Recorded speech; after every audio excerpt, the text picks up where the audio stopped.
ಕೆಲವೊಂದು ಸರಿ ಮಕ್ಕಳಿಗೆ ಈ ರೀತಿ ತೊಂದರೆ ಆದಾಗ ನಾನು ಆಲ್ರೆಡಿ ಹೇಳಿದೆ, ತಂದೆ ತಾಯಿ ಅಜ್ಜ ಅಜ್ಜಿ ಎಲ್ಲ ತುಂಬ ಕಾಳಜಿ ಮಾಡಲಿಕ್ಕೆ ಶುರು ಮಾಡಿಬಿಡ್ತಾರೆ, ಆ ಮಕ್ಕಳಿಗೆ ಏನೂ ಕೆಲಸ ಕೊಡಬಾರ್ದು ಅಂತ. ಆವಾಗ ಒಂದು ತೊಂದರೆ ಏನಾಗ್ತದೆ ಅಂದರೆ, ಸಿಬ್ಲಿಂಗ್ಸ್ ಅವರ ಜೊತೆಗಿರ್ತಕ್ಕಂಥವ್ರು ಜೊತೆಗಿರೋರಿಗೆ ಏನು ಮಾಡುತ್ತೆ, ಅವ್ರಿಗೆ ಸಿಟ್ಟು. ಈಗ ಉದಾಹರಣೆ, ಇವನಿಗೆ ಎಲ್ಲೂ ಕರ್ಕೊಂಡು ಹೋಗ್ಲಿಕ್ಕಿಲ್ಲ ಹೊರಗೆ, ಅಲ್ಲಿ ರಿಸ್ಕಿ, ತುಂಬ ನಡಿಬೇಕು ಅಥವಾ ತುಂಬ ಬೆಟ್ಟ ಹತ್ತಬೇಕು, ಹೋಗೋದು ಬೇಡ ಅಂತ ನಾವು ನಿಲ್ಲಿಸ್ತೇವೆ. ಜೊತೆಗಿರ್ತಕ್ಕಂಥ ಮಕ್ಕಳಿಗೆ ಸಿಟ್ಟು ಬರುತ್ತೆ, ಅಯ್ಯೋ ಅವನು ಬರೋದಿಲ್ಲ ಅಂದರೆ ನಾವು ಹೋಗ್ಲಿಕ್ಕಿಲ್ವಾ. ಈ ಡಯಾಬಿಟಿಸ್ ಕಾಯಿಲೆಯ ಮನೆಗಳಲ್ಲಿ ನೀವು ನೋಡಿರ್ಬೋದು, ಅವನು ಮನೇಲಿ ಐಸ್ ಕ್ರೀಮ್ ತಂದುಬಿಟ್ರೆ ಅವನು ತಿಂದುಬಿಡ್ತಾನೆ ಅಂಥೇಳಿ ಅವರ ಮನೆಗೆ ಐಸ್ ಕ್ರೀಮ್ ತರೋದಿಲ್ಲ. ಸ್ವೀಟ್ ಮಾಡಿದರೆ ಅವನು ಆಸೆ ಆಗ್ತದೆ ಅವನಿಗೆ ತಿನ್ನಬೇಕು ಅಂಥೇಳಿ ಇವರು ಮನೇಲಿ ಸ್ವೀಟ್ ಮಾಡೋದಿಲ್ಲ. ಆವಾಗ ಏನಾಗುತ್ತೆ, ಉಳಿದ ಮನೆಯ ಮಕ್ಕಳಿಗೆ ಏನಾಗುತ್ತೆ, ಓ ಇವನಿಂದಾಗಿ ನಾವು ಸ್ವೀಟ್ ತಿನ್ನಲಿಕ್ಕಿಲ್ಲ, ಇವನಿಂದಾಗಿ ನಾವು ಎಲ್ಲೂ ಪಾರ್ಟಿಗೆ ಹೋಗ್ಲಿಕ್ಕಿಲ್ಲ ಅಂತ ಆ ಮಗುವಿನ ಮೇಲೆ ಸಿಟ್ಟು ಬೆಳೆಸ್ಕೊಳ್ತಾರೆ. ಸೊ ಈ ಉಳಿದ ಸಹಜ ಈ ಹಿಮೋಫಿಲಿಯಾ ಇಲ್ಲದಂಥ ಮಕ್ಕಳು ನಮ್ಮ ಮನೇಲಿ ಇರ್ತಾರಲ್ವ, ಅವರಿಗೂ ಈ ಹಿಮೋಫಿಲಿಯಾ ಇರತಕ್ಕಂಥ ಮಕ್ಕಳ ಜೊತೆಗೆ ಒಂದು ಅನ್ಯೋನ್ಯತೆಯನ್ನು ನಾವು ಬೆಳೆಸಬೇಕು. ಆ ಮಕ್ಕಳಿಗೆ ಈ ಮಕ್ಕಳ ಬಗ್ಗೆ ಕಾಳಜಿ ಬರುವಾಗೆ ಬೆಳೆಸಬೇಕು. ಈ ಕಾಯಿಲೆ ಬಗ್ಗೆ ಮಾಹಿತಿಯನ್ನು ನೀವು ಕೊಡಬೇಕು. ಬಹುಶಃ ಇನ್ನೊಂದು ಸಾರಿ ಸುಲೋಚನಾ ಮೇಡಮ್ ಅವರು ಈ ಕಾರ್ಯಕ್ರಮ ಮಾಡ್ತಿರ್ಬೇಕಾದ್ರೆ ನಾವು ನಾರ್ಮಲ್ ಸಮಾಜದ ಉಳಿದ ವರ್ಗದ ಜನರನ್ನು ಕೂಡ ಇವ್ರ ಜೊತೆಗೆ ಸೇರಿಸ್ಕೊಳ್ಳೋಣ. ನೀವು ತಾಯಂದಿರು ನಿಮ್ಮ ಮಕ್ಕಳು ಯಾವುದೋ ಒಂದು ಶಾಲೆಯಲ್ಲಿ ಕಲಿತಾ ಇದ್ದಾರೆ ಅಂದರೆ ಅಲ್ಲಿಯ ಮಕ್ಕಳಿಗೆ, ಅಲ್ಲಿಯ ಶಿಕ್ಷಕರಿಗೆ ಈ ಹಿಮೋಫಿಲಿಯಾ ಅಂದರೆ ಏನು, ಯಾಕೆ ಇವರಿಗೆ ತೊಂದರೆ ಆಗ್ತಾ ಇದೆ, ಯಾಕೆ ಇವನ ಆಟ ಪಾಠಗಳಲ್ಲಿ ಹೆಚ್ಚು ಇನ್ವಾಲ್ವ್ ಆಗ್ತಾ ಇಲ್ಲ ಅನ್ನುವ ಕಾರಣವನ್ನು ತಿಳಿಸ್ಕೊಡ್ಬೇಕು. ಅಲ್ಲಿ ಕೂಡ ಶಿಕ್ಷಕರು ಅನಾವಶ್ಯಕವಾಗಿ ಇವರಿಗೆ ರಿಲ್ಯಾಕ್ಸೇಷನ್ ಕೊಡೋದು ಬೇಡ. ಇವನು ಹೋಮ್ವರ್ಕ್ ಮಾಡಿಲ್ಲ ಅಂದರೆ ಮಾಫಿ, ಇವನು ಎಕ್ಸಾಮಿಗೆ ಬಂದಿಲ್ಲ ಅಂದರೆ ಮಾಫಿ, ಇವನು ಕಲೀಲಿಲ್ಲ ಅಂತಂದರೆ, ಉತ್ತರ ಒಪ್ಪಿಸಲಿಲ್ಲ ಅಂದರೆ ಅವ್ರ ಕನ್ಸೆಷನ್, ಅದಾಗಬಾರ್ದು. ನೀವು ಹೋಗಿ ಅವರಿಗೆ ಸರಿಯಾದ ಮಾಹಿತಿಯನ್ನು ಕೊಡಿ. ಇದು ಮಿದುಳಿಗೆ ಬುದ್ಧಿಮಾಂದ್ಯತೆ ಏನು ಮಾಡಿಲ್ಲ ಕಾಯಿಲೆ, ನೀವು ಮೊದಲಿದ್ದಷ್ಟೇ ಚುರುಕಿದ್ದೀರಿ.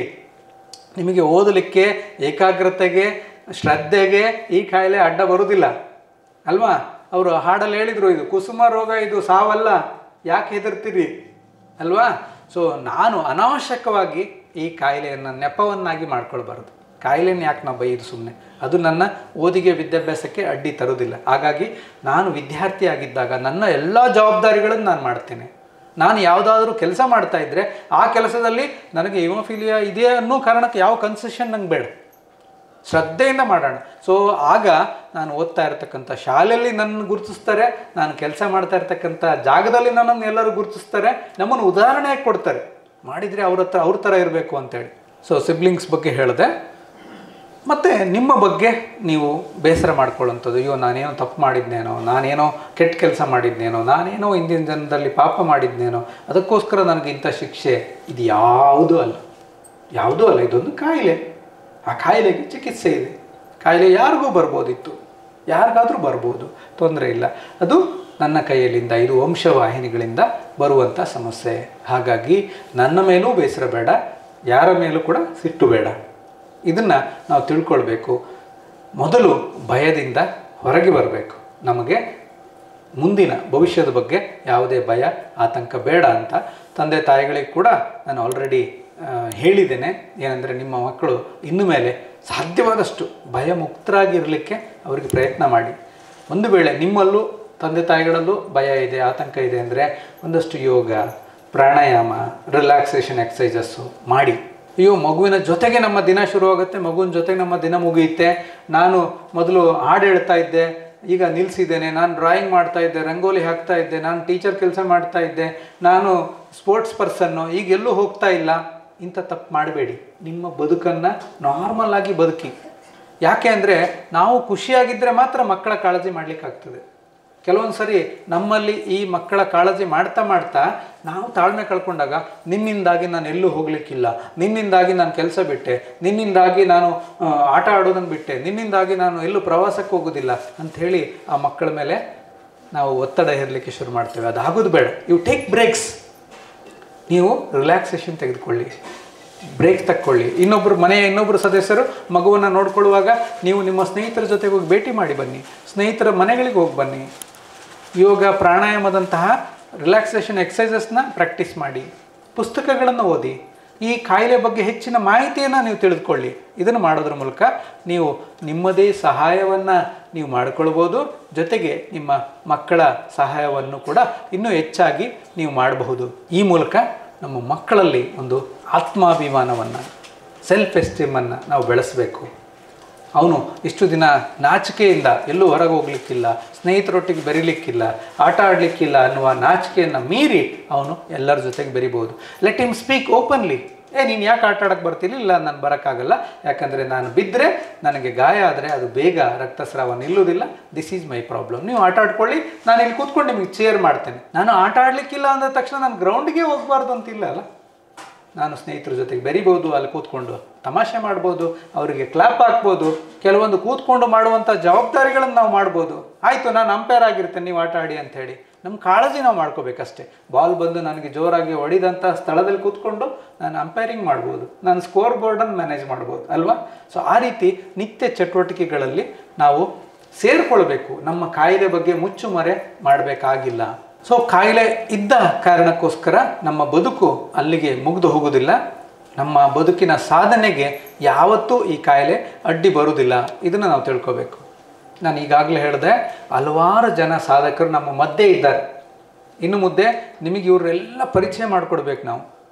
ನೋಡಿ, ಮನೋಜ್ ದಿನ ಶಾಲೆಗೆ ಹೋಗ್ತಾನೆ, ಸ್ನೇಹಿತರ ಜೊತೆಗೆ ಆಟ ಆಡ್ತಾನೆ, ಖುಷಿಯಿಂದ ತನಗೆ ಗೊತ್ತಿರ್ತಕ್ಕಂಥ ಚಟುವಟಿಕೆಗಳಲ್ಲಿ ಭಾಗವಹಿಸ್ಕೊಳ್ತಾನೆ.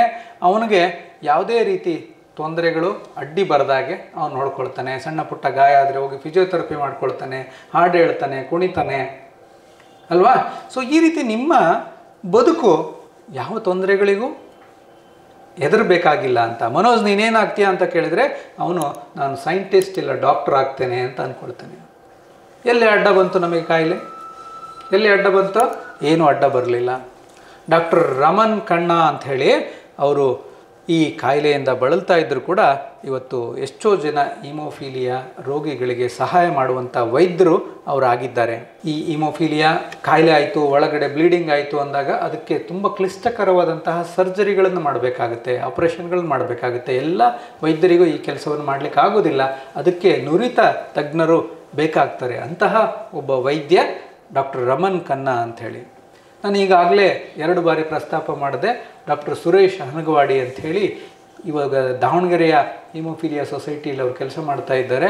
106 ಜನ ರೋಗಿಗಳಿಗೆ ಅವರು ಶ್ರದ್ಧೆಯಿಂದ, ಪ್ರೀತಿಯಿಂದ, ಅನುಕಂಪದಿಂದ ಅವರಿಗೆ ದಾರಿಯನ್ನು ತೋರಿಸ್ಕೊಡ್ತಾ ಇದ್ದಾರೆ.